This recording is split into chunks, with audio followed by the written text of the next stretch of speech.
Albert Einstein said that the most incomprehensible thing about the universe is that it is comprehensible. He was right to be astonished.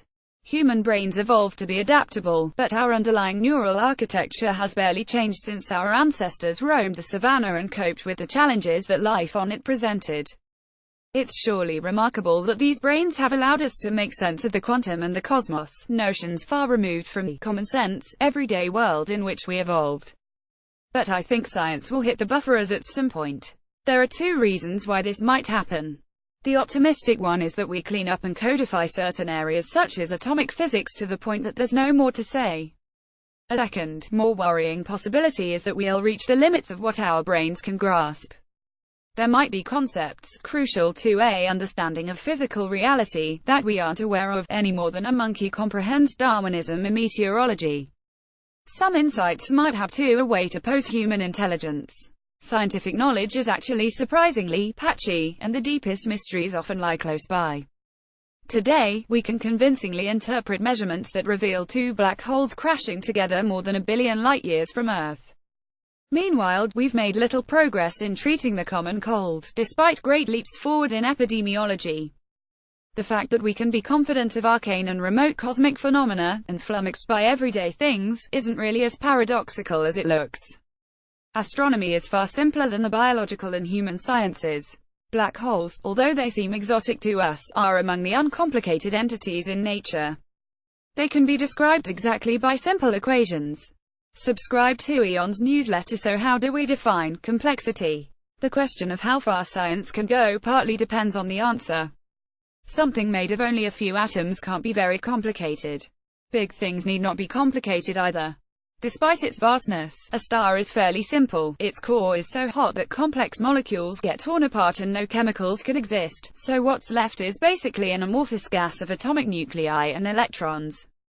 Alternatively, consider a salt crystal, made up of sodium and chlorine atoms, packed together over and over again to make a repeating cubical lattice. If you take a big crystal and chop it up, there's little change in structure until it breaks down to the scale of single atoms. Even if it's huge, a block of salt couldn't be called complex.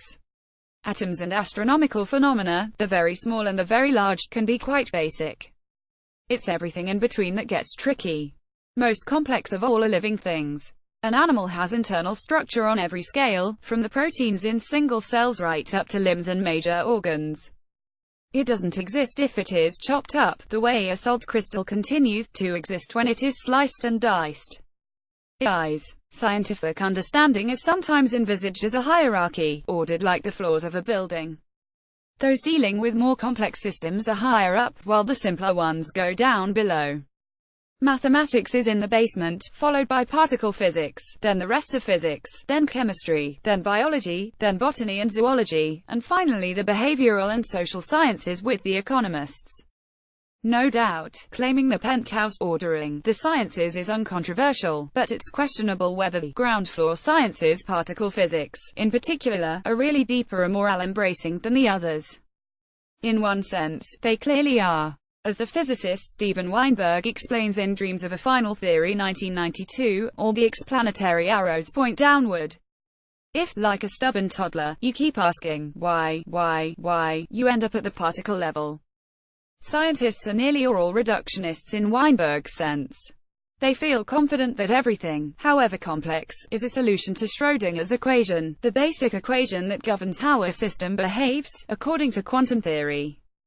But a reductionist explanation isn't always the best and most useful one. More is different, as the physicist Philip Anderson said.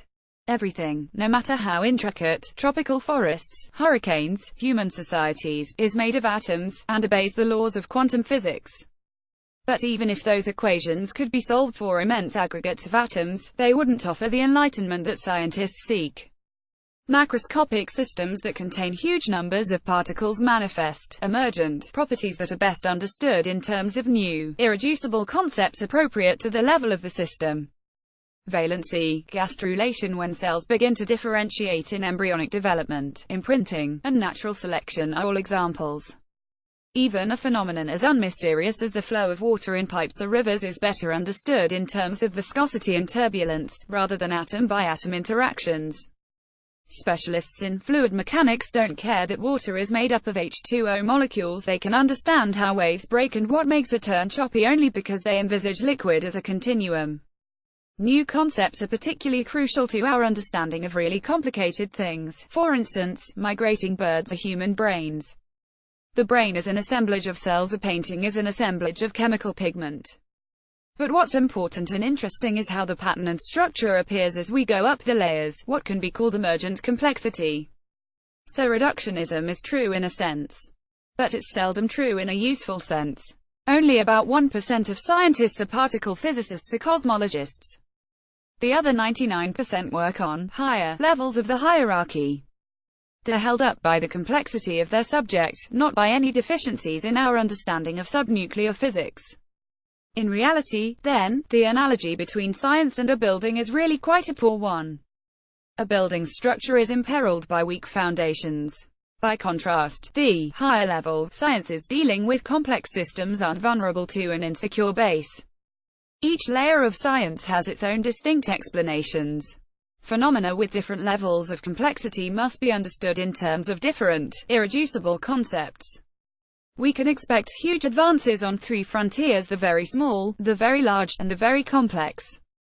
Nonetheless, and I'm sticking my neck out here, my hunch is there's a limit to what we can understand. Efforts to understand very complex systems, such as our own brains, might well be the first to hit such limits. Perhaps complex aggregates of atoms, whether brains or electronic machines, can never know all there is to know about themselves. And we might encounter another barrier if we try to follow Weinberg's arrows further down, if this leads to the kind of multidimensional geometry that string theorists envisage. Physicists might never understand the bedrock nature of space and time because the mathematics is just too hard. My claim that there are limits to human understanding has been challenged by David Deutsch, a distinguished theoretical physicist who pioneered the concept of quantum computing. In his provocative and excellent book The Beginning of Infinity 2011, he says that any process is computable, in principle. That's true. However, being able to compute something is not the same as having an insightful comprehension of it. The beautiful fractal pattern known as the Mandelbrot set is described by an algorithm that can be written in a few lines. Its shape can be plotted even by a modest powered computer Mandelbrot set. Courtesy Wikipedia. But no human who was just given the algorithm can visualize this immensely complicated pattern in the same sense that they can visualize a square or a circle.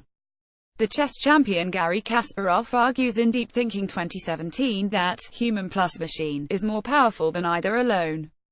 Perhaps it's by exploiting the strengthening symbiosis between the two that new discoveries will be made. For example, it will become progressively more advantageous to use computer simulations rather than run experiments in drug development and material science. Whether the machines will eventually surpass us to a qualitative degree, and even themselves become conscious, is a live controversy. Abstract thinking by biological brains has underpinned the emergence of all culture and science. But this activity, spanning tens of millennia at most, will probably be a brief precursor to the more powerful intellects of the post-human era, evolved not by Darwinian selection but via intelligent design. Whether the long-range future lies with organic post-humans or with electronic super-intelligent machines is a matter for debate. But we would be unduly anthropocentric to believe that an understanding of physical reality is within humanity's grasp, and that no enigmas will remain to challenge our remote descendants. Republish History of Science, Cosmology, Physics, all topics.